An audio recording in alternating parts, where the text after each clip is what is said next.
For this particular video, I'm going to show you two things. I'm going to show you how to determine whether two lines are parallel, perpendicular, or neither.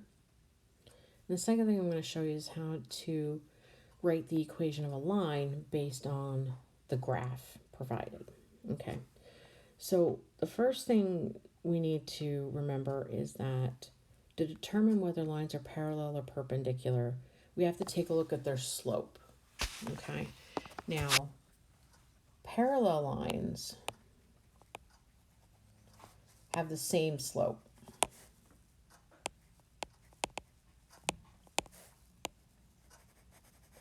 And the reason they need the same slope is because parallel lines will never intersect. So as long as the slopes are the same, we are able to maintain that property. Perpendicular lines, remember by definition, a perpendicular line creates a right angle.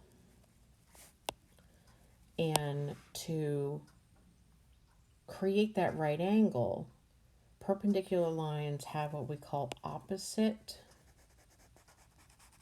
reciprocal slopes. Okay, so opposite refers to the sign.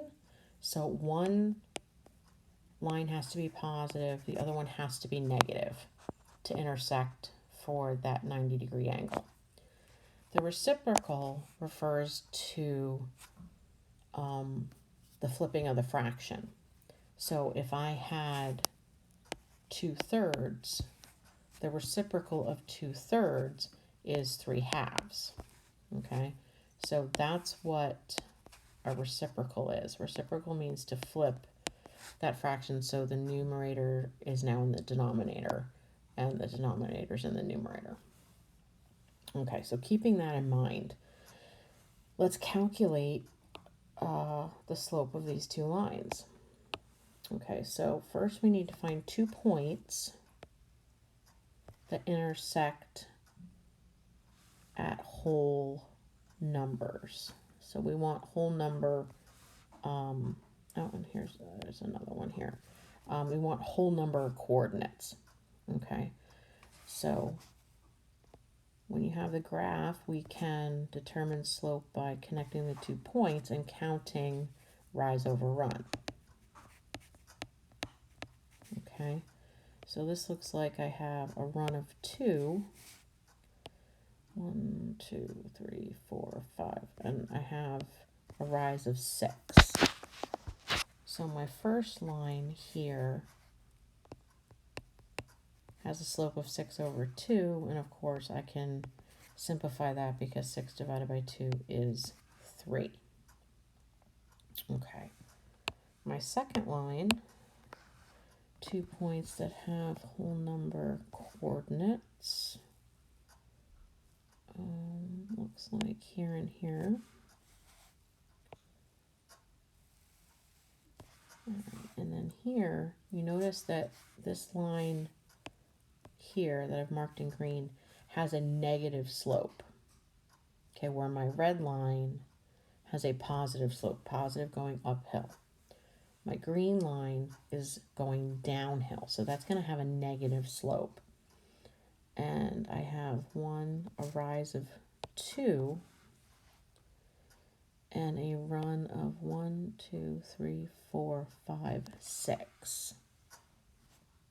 Okay, so that means I have a slope of negative 2/6, which, if you notice, is the reciprocal of 6/2. But when I simplify my fraction, of course, divide both top and bottom by 2, and I do get negative 1/3. So these two lines are perpendicular.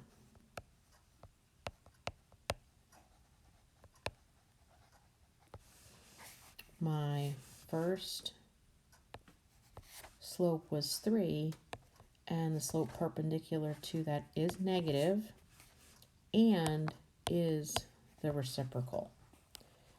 Now, if you're thinking, well, how the heck can 1/3 be the reciprocal of 3? Well, keep in mind, we can write any whole number as a fraction by putting it over 1. So when I put this whole number 3 over 1 to create a fraction, that is the true reciprocal. So these lines are perpendicular. Okay. Let's take a look at our next one here. I've got whole point, whole number coordinate here and here. Draw my triangle. Count my rise over run. I got 1, 2. A rise of 2. 1, 2, 3, 4. And a run of 4. So I have a slope of, and again, these lines are also negative. So a negative 2 over 4, but I can reduce that by dividing both numerator and denominator by 2.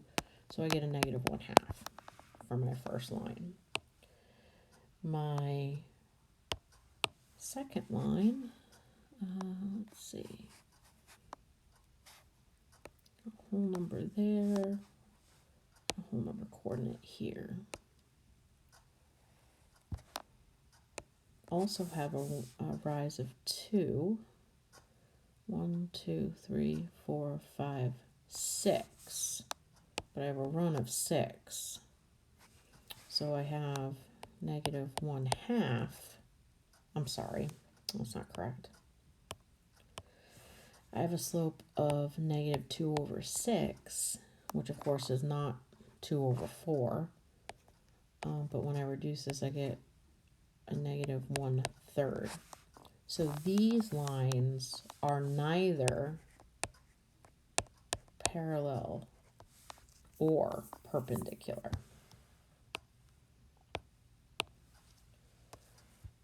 All right, so if we look at this example here, these two lines do look like they're parallel, but to confirm, let's make sure they have the same slope.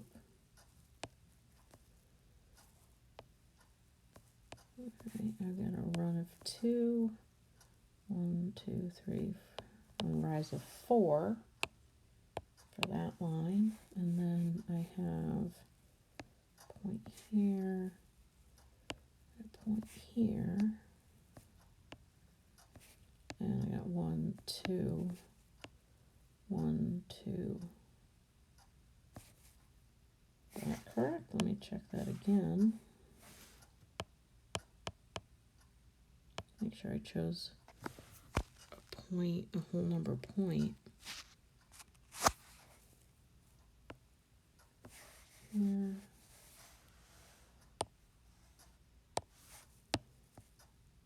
Yeah, no, that's at negative 3. Okay. Just make sure, because they do look parallel, so I want to just make sure I count this correctly. 1, 2, 3.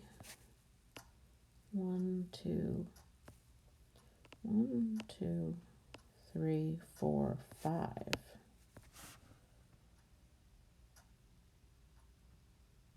Just goes to show you, make sure you count correctly, because these lines do look parallel and they're not, because I have my red line has a slope of 5/3 and my green line has a slope of 4 over 2, which is 2. So these are also neither or neither, depending on how you pronounce it, parallel or perpendicular. Let's see, I thought I had another example. And I apologize that I don't. But essentially, if the lines, two true parallel lines would have the exact same slope. So if my red, this second line here, which I initially drew in red, for these lines to truly be parallel, I would have to have a slope of when I counted either 2 over 1 or 4 over 2, or even 6 over 3. Anything that would give me, when I simplified the whole number too, for those lines to be parallel. Okay, so those are how to determine whether using slope, rise over run, whether or not a pair of lines are either parallel, perpendicular, or neither.